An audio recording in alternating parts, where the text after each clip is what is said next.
భీమా news కు స్వాగతం. వార్తల్లోకి వెళితే కర్నూలు కలెక్టర్ కాన్ఫరెన్స్ హాల్లో మాదక ద్రవ్యాల నియంత్రణకు సంబంధించిన జిల్లా సమన్వయ కమిటీ సమావేశాన్ని జిల్లా కలెక్టర్ పి రంజిత్ బాషా నిర్వహించారు.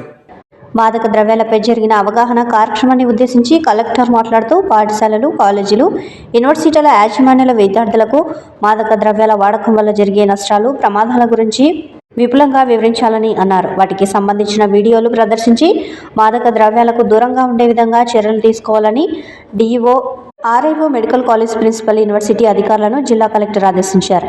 అన్ని విద్యా సంస్థల్లో మాదక ద్రవ్యాల వినియోగానికి వ్యతిరేకంగా కమిటీలు ఏర్పాటు చేయాలని ఆదేశించారు. వారి దృష్టికి వచ్చిన విషయాలను ఎస్పీకి తెలియజేయాలని అన్నారు. జిల్లా ఎస్పీ బిందు మాధవ్ మాట్లాడుతూ మత్తు పదార్థాల నివారణకు పటిష్టమైన చర్యలు తీసుకోవడం జరుగుతుందని అన్నారు.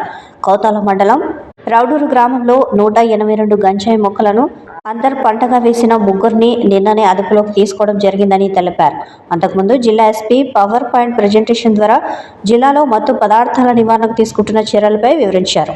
సమావేశంలో జిల్లా పరిషత్ సిఇఓ నాసరెడ్డి, డిటిసి శాంతకుమారి, కార్మిక శాఖ అధికారి శ్యామశివరావు, జిల్లా వ్యవసాయ శాఖ అధికారి వరలక్ష్మి, జిల్లా అటవీ శాఖ అధికారి శ్యామల, ఆర్ఐఓ గురవయ్య శెట్టి, విద్యాశాఖ అధికారి శ్యామల్పాల్, సాంఘిక సంక్షేమ శాఖ జేడి రంగలక్ష్మీదేవి, ఔషధ నియంత్రణ ఏడి రమాదేవి, మైనార్టీ సంక్షేమ అధికారి సబిహా పర్వీన్, కర్నూలు వైద్య కళాశాల principal Chitti Narasimha, RTC RM Srinivasulu, excise superintendent Sudhir Kumar, Pullareddy, engineering కళాశాల principal Srinivas Reddy, cluster university GGHS సిబ్బంది తదితరులు పాల్గొన్నారు.